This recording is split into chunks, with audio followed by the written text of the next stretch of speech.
հայդուկային շարժումը մաքուր արևմտահայկական իրականության արդյունք էր, այսինքն արևմտյան Հայաստանի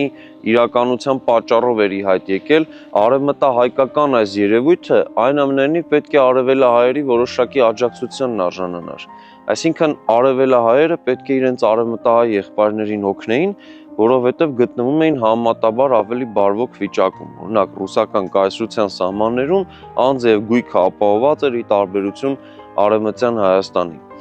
Մենք օրինակ գիտենք Հովհաննես Թումանյանի խոհերը հայդուկային շարժման մասին, որտեղ նա նշում է, որ ամբողջությամբ այս երևույթը արևմտահայոց երևույթ է, որը չի կարող պաշտպանություն չգտնել արևելահայերի կողմից։ Եվ իհարկե նման պայմաններում պատահական չէ, որ պետք է ի հայտ գան առանձին անհատներ, ովքեր կցանկանան արևմտահայերին օգնել։ Սարգիս Կուկունյանը այդպիսի առաջին վառ օրինակն էր եւ բնական է, որ այդ օրինակից ոգևորված մենք տեսնում ենք Սև Քարեցի Սաքոյի կերպարը եւ նա դառնում է առանցքային դեմքերից մեկը արևելահայ իրականությունից։ Այստեղ իհարկե պետք է նշենք նաեւ Նիկոլ Դումանի անունը, ով արցախյան իրականության մարդ լինելով այս խնդիրների